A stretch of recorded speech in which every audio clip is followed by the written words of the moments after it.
ये आकाशवाणी है। प्रस्तुत है कार्यक्रम सुर्खियों में। इसके अंतर्गत सुनिए एनसीईआरटी पाठ्यक्रम को युक्ति संगत बनाने पर चर्चा।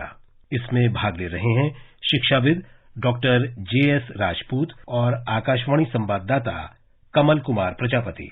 पुस्तकें स्कूली शिक्षा और विद्यार्थियों के ज्ञान का एक अहम स्रोत होती हैं, इसलिए समय समय पर किताबों की विषय वस्तु के स्वरूप में शिक्षा बोर्ड और शिक्षा परिषद बदलाव करते रहे हैं। इसी प्रक्रिया के अंतर्गत हाल ही में एनसीईआरटी ने स्कूली किताबों में सामाजिक विज्ञान और इतिहास की विषय वस्तु में प्रस्तावित बदलाव किए हैं। तो विषय वस्तु में परिवर्तन की क्या आवश्यकता होती है और ये प्रक्रिया क्यों जरूरी है, साथ ही किताबों के अतिरिक्त शिक्षा को और ज्यादा व्यवहारिक बनाने के लिए इस तरह के बदलाव क्यों आवश्यक हैं, इन सब पर आज हम कार्यक्रम में विस्तार से बात कर रहे हैं। हमारे साथ जुड़े हैं एनसीईआरटी के पूर्व निदेशक और वरिष्ठ शिक्षाविद doctor JS Rajput. Doctor Rajput, सबसे पहले चर्चा हम इस मूल सवाल से ही शुरू करते हैं। पाठ्यक्रम का रैशनलाइजेशन क्या होता है और इस प्रक्रिया की आवश्यकता के बारे में हमारे श्रोताओं को आप जानकारी दें। आपने जो प्रश्न उठाया है वो बहुत ही महत्वपूर्ण प्रश्न। पाठ्य पुस्तकें हम सबने पढ़ी हैं और हमें याद है कि उनकी विषय वस्तु क्या थी। किसी भी विषय में हम ले लें तो हमें लगेगा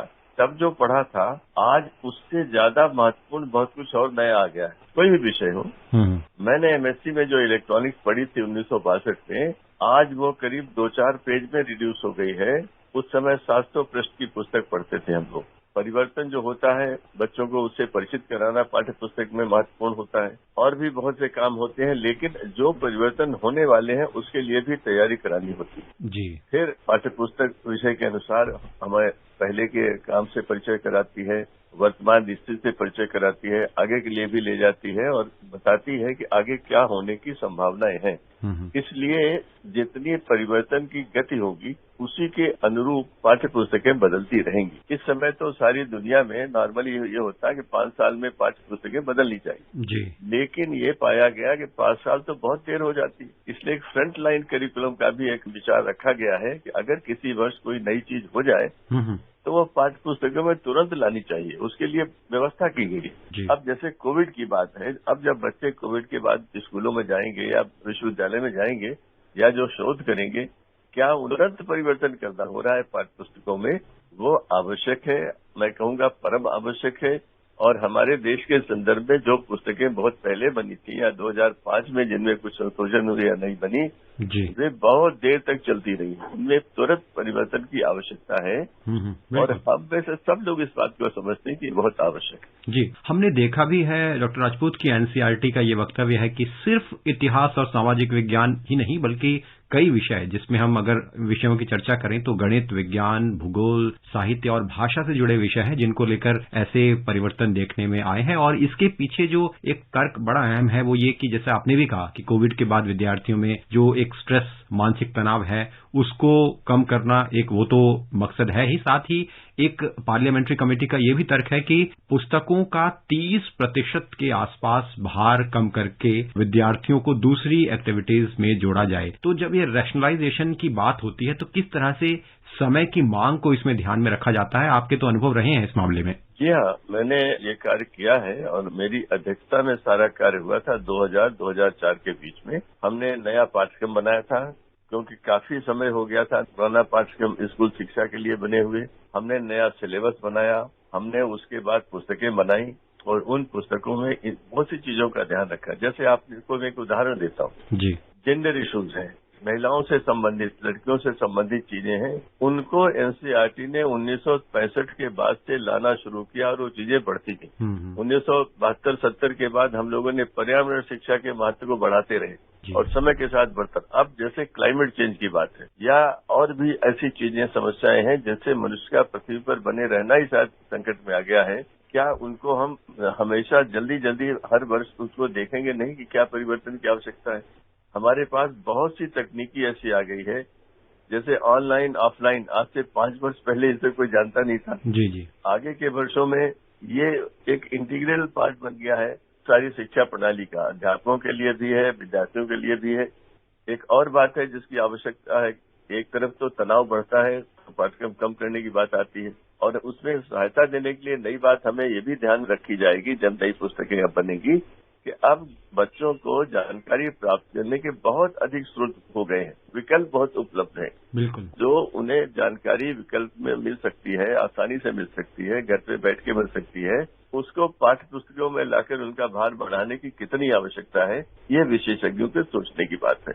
एक और बात मैं कहना चाहता हूं जो इसमें चर्चा में है कि क्या कुछ विशेष विषयों पर बात होती रहती है। जैसे मेरे समय में इतिहास परिवर्तन की बात हुई थी और मेरी समझ ये थी, मैं इतिहास का प्रोफेसर नहीं हूँ, फिजिक्स का प्रोफेसर हूँ, लेकिन मैं जानता हूँ कि इतिहास में भी नई नई खोज होती है, नए नए आविष्कार होते हैं, सैटेलाइट का उपयोग होता है, जानकारियां मिलती हैं और उनके आधार पर इतिहास की पुस्तकों में परिवर्तन होना चाहिए। और अगर हम राष्ट्रीय शिक्षा नीति 2020 से इस रैशनलाइजेशन को जोड़ने पर आपके विचार चाहें तो हम देखते हैं कि राष्ट्रीय शिक्षा नीति 2020 में जो शिक्षण और प्रशिक्षण है उसका जो पूरा पैटर्न है उसको बहुत ज्यादा व्यावहारिक बनाने पर जोर दिया गया है।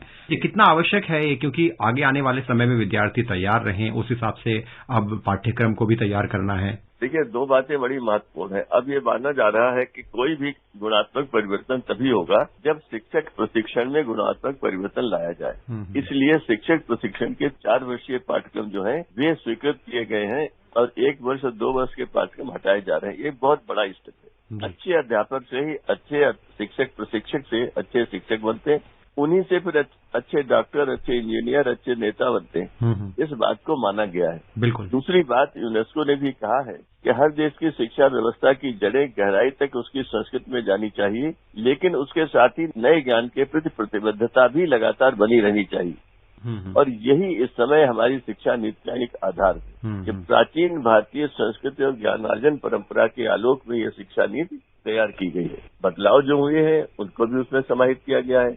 इस समय जो संस्कृति है वो भी ठीक है, लेकिन जो हमारी पद्धति है अध्ययन, मनन, चिंतन, उपयोग की, वो शाश्वत है। तो वो दुनिया में सब लोग मानते हैं और उसी चीज को बढ़ाने की कोशिश की गई है। और ये भी बात कही गई है कि बच्चे जो है वो अब चिंतन, क्रिटिकल थिंकिंग, विश्लेषण करने की क्षमता, चीजों पर सोचने की क्षमता, प्रश्न उठाने की क्षमता, ये बढ़ाने का प्रयास किया गया है। जो अभी वर्तमान निदेशक हैं एनसीईआरटी के दिनेश प्रसाद सकलानी, उनका एक वक्तव्य पढ़ रहा था तो उसमें उन्होंने कहा कि जैसे कि आगे आने वाले समय में कोडिंग, आर्टिफिशियल इंटेलिजेंस, इसी तरह से रोबोटिक्स, ऑर्गेनिक फार्मिंग, ऐसे कुछ विषय इंट्रोड्यूस करने की योजना है जिससे कि जो विद्यार्थी हैं वो कुशल हो सके भविष्य की तकनीकी को लेकर। तो अगर विषय बढ़ेंगे तो ये कितना आवश्यक है कि हम संतुलन बनाएं पाठ्यक्रम में और जितना भार कम हो सकता है उसको करते हुए विद्यार्थियों की रुचि को ध्यान में रखते हुए विषयों को चुनाव करें और रैशनलाइजेशन के प्रोसेस को और ज्यादा हम करके उससे हम और विकल्प निकालने की कोशिश करें।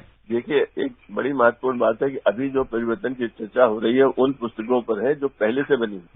नए पाठ्यक्रम के अनुसार, जो नए करिकुलम के अनुसार जो पाठ्यक्रम बनेंगे वो अभी बन रहे हैं, नई पुस्तकें नहीं आई। तो जो नई पुस्तकें लिखी जाएंगी उसमें वोकेशनल एजुकेशन और एकेडमिक एजुकेशन के अंतर को समाप्त किया जाएगा। वहां पर चिंतन को लाने को, विश्लेषण लाने के लिए इन क्षमताओं को बढ़ाने का होगा। इसके साथ साथ जो महात्मा गांधी हमेशा कहते रहे कि हाथ से काम करना हर व्यक्ति को आना चाहिए, उसका बहुत बड़ा महत्व था। तो उसको ध्यान में रखा जाएगा और पाठ्यक्रम में ये कुल मिलाकर जो भी बनेगा, कौशल सीखने के साथ साथ विषय वस्तु सीखना, उसमें इस बात का ध्यान अवश्य रखा जाएगा कि बच्चे पर बोझ न बढ़े। हाँ, उसे अन्य स्रोतों से ज्ञान प्राप्त करने के लिए भी प्रोत्साहित किया जाएगा। उसे विभिन्न विषयों में और विभिन्न विषयों के जो अंतर संबंध है उनको बढ़ाने में भी, समझने के लिए भी प्रेरित किया जाएगा। तो मैं चिंतित नहीं हूँ, मुझे लगता है जो होने वाला है वो बहुत अच्छा है। जी, निश्चित रूप से। डॉक्टर राजपूत, बहुत बहुत धन्यवाद। आपने इस विषय को बड़ी गहराई से और बड़े व्यापक तरीके से हमारे श्रोताओं को समझाया और हमसे आप जुड़े। बहुत बहुत धन्यवाद। बहुत बहुत धन्यवाद। आप अभी आप सुन रहे थे एनसीईआरटी पाठ्यक्रम को युक्ति संगत बनाने पर चर्चा। इसमें भाग ले रहे थे शिक्षाविद डॉक्टर जेएस राजपूत और आकाशवाणी संवाददाता कमल कुमार प्रजापति। ये कार्यक्रम आकाशवाणी के समाचार सेवा प्रभाग द्वारा प्रस्तुत किया गया। इसे आप हमारे mobile app News on AIR और YouTube channel News on AIR official पर भी सुन सकते हैं। इस कार्यक्रम के संबंध में अपनी प्रतिक्रिया आप हमें ईमेल या व्हाट्सएप के माध्यम से भेज सकते हैं। ईमेल का पता है airnsdtalks@gmail.com और व्हाट्सएप नंबर है 9289094044।